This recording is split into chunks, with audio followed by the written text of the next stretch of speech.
Jamie. Just trying to find a place. Yeah. You can't do that, can you? No, you can't. No, that's perfect. Is it better to hold it, Chris? Yeah, it's better if you hold it like that. Yeah.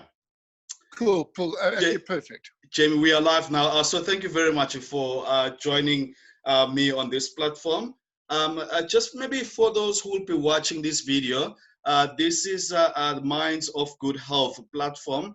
And what we're trying to do here is to raise awareness of depression and provide venues to those who are battling with depression.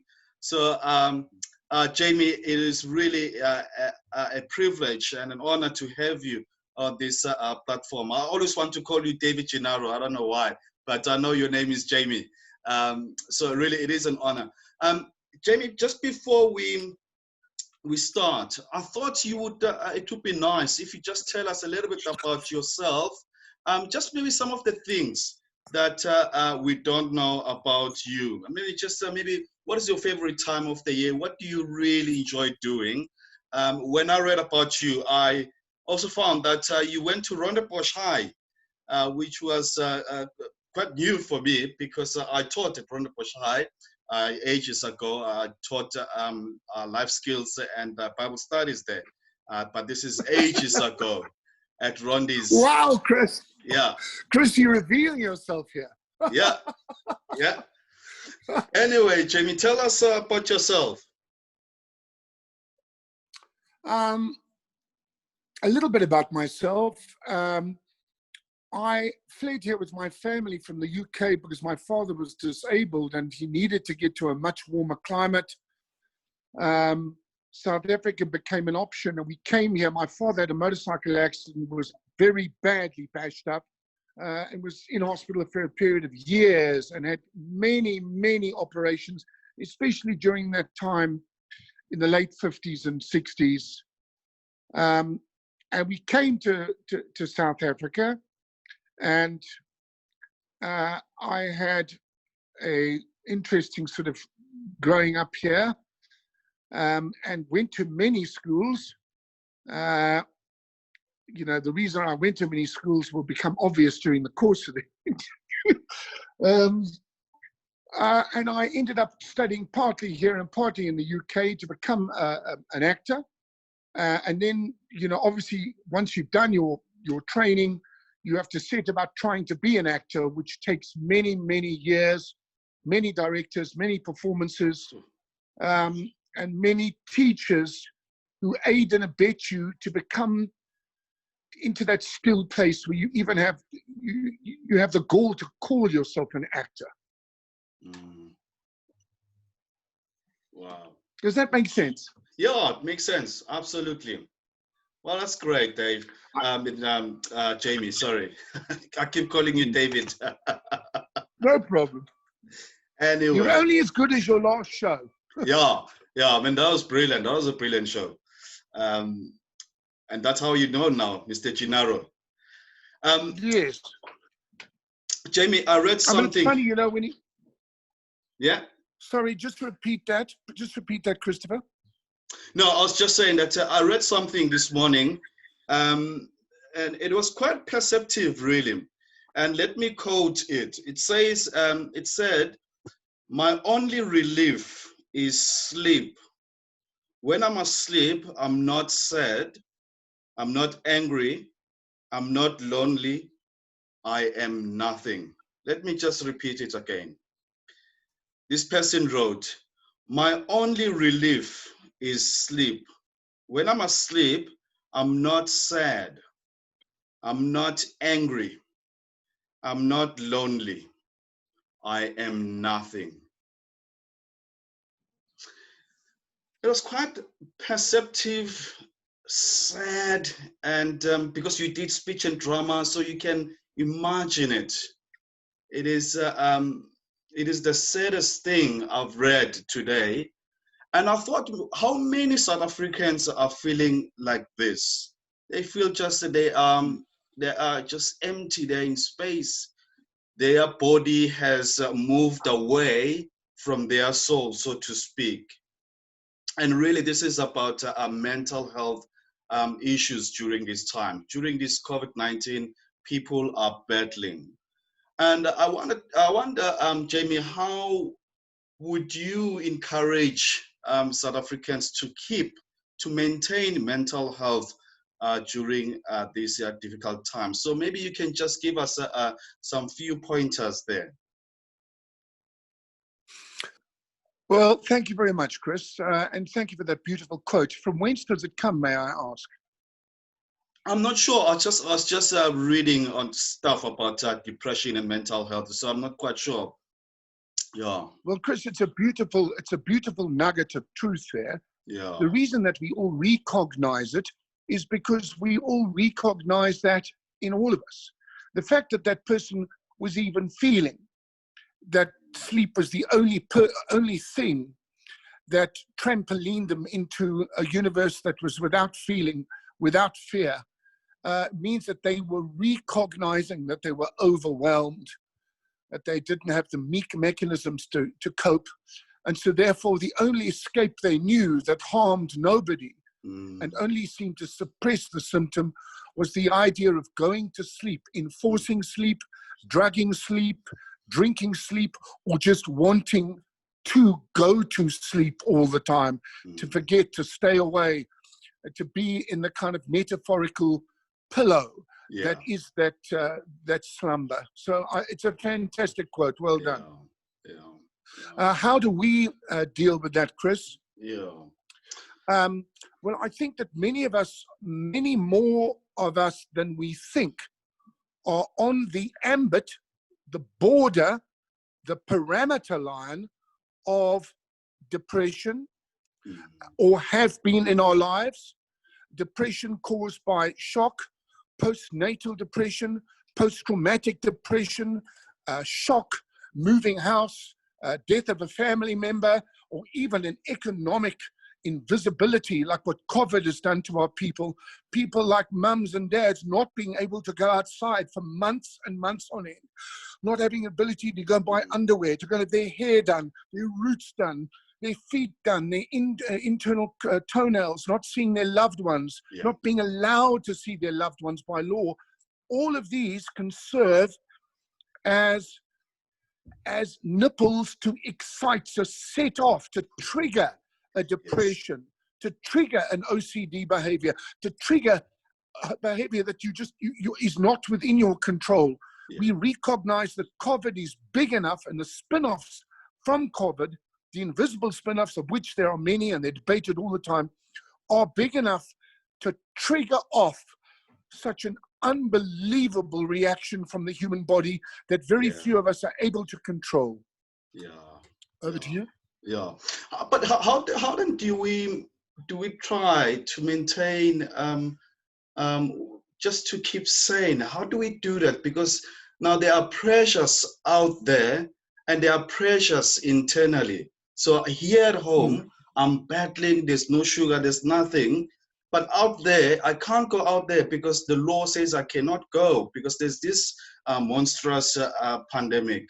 So I'm battling with myself now. How do I keep sane? How do I maintain my mental health during this time? Very good question. I think that first of all, you start from the premise that this is not dissimilar to a war. There are no guns, there are no tanks, there are no ships. I can't hear airplanes flying over at night.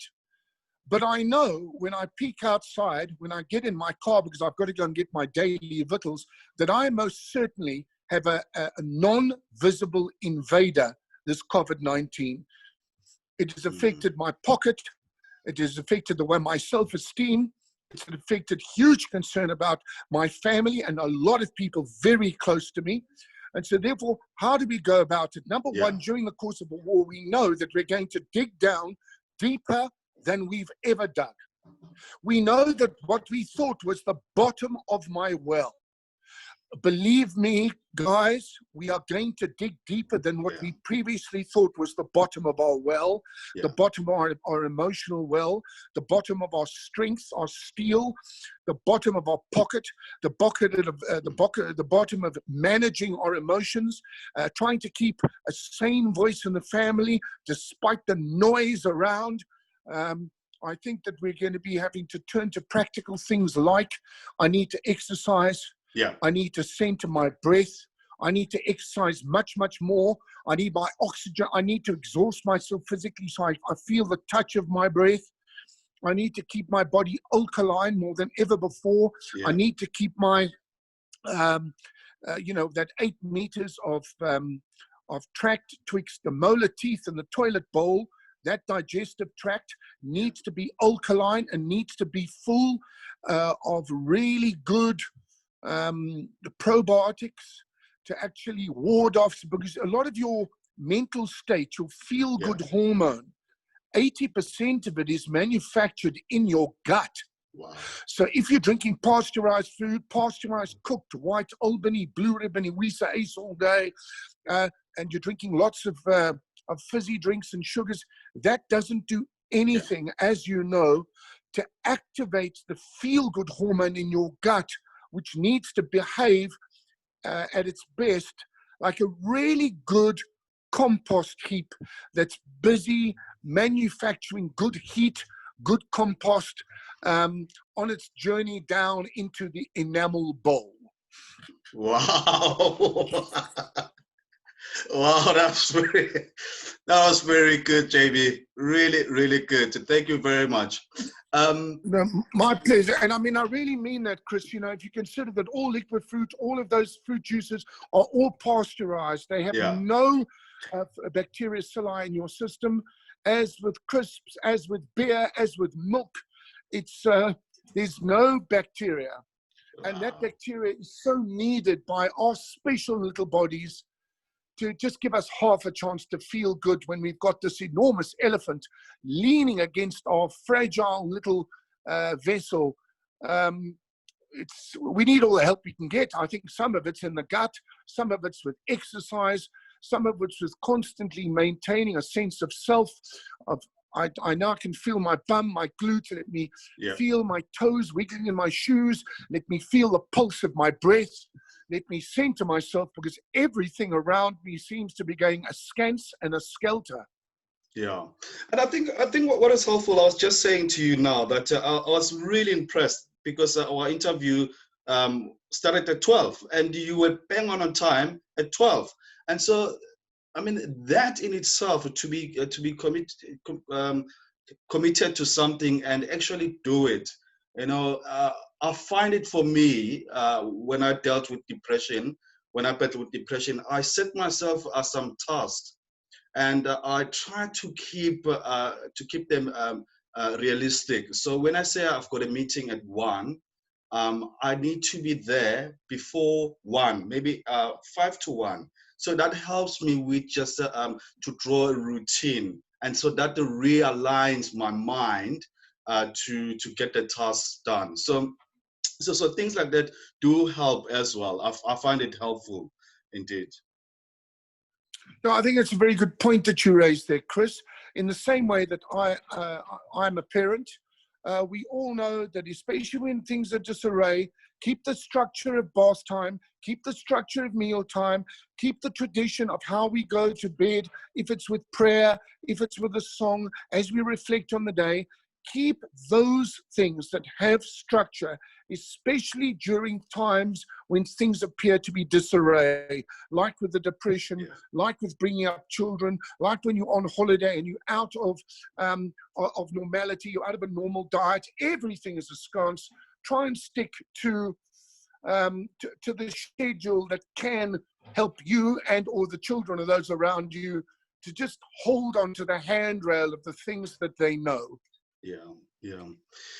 Jamie, another question, perhaps the last question.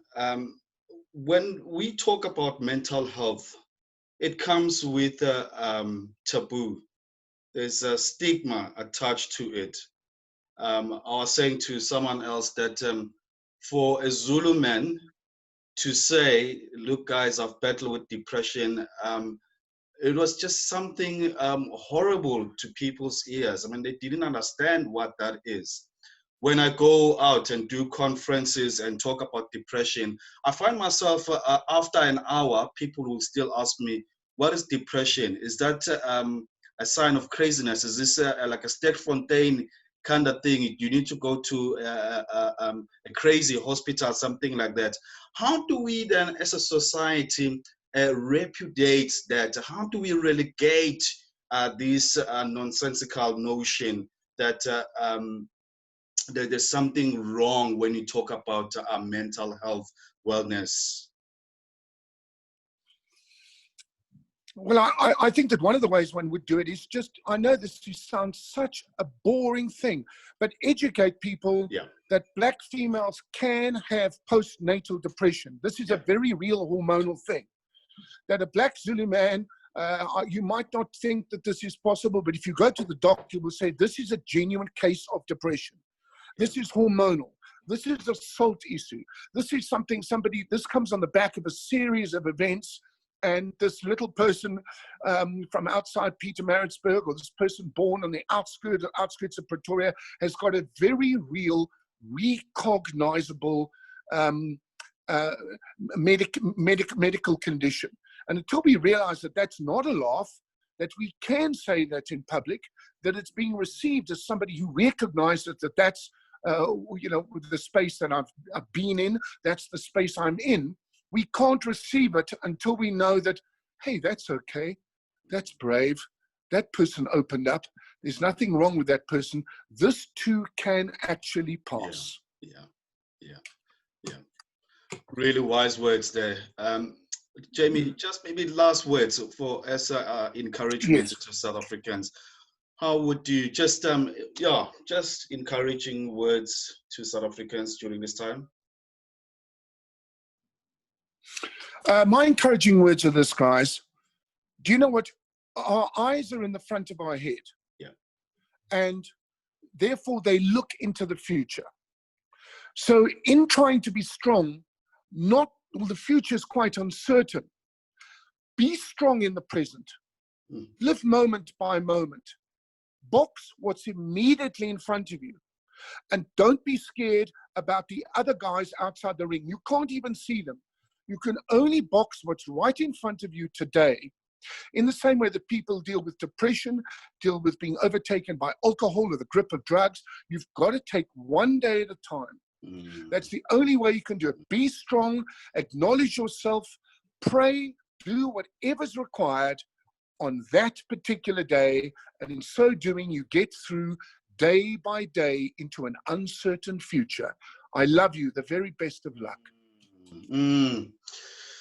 Jamie, thank you very much. I was saying to Pearl Shong the other day that you never know who's going to watch this interview. You don't know if it's going to end up, I don't know, Zimbabwe or wherever, or Lesotho. Yes. But there's someone that who's going to watch this, and it's going to change their life. So thank you very much for your time. You've been very generous. Christopher, it's been a pleasure speaking to you and all of the people out there. I feel like you, we all are the same. Lots of love. Goodbye to you. Yeah, bye.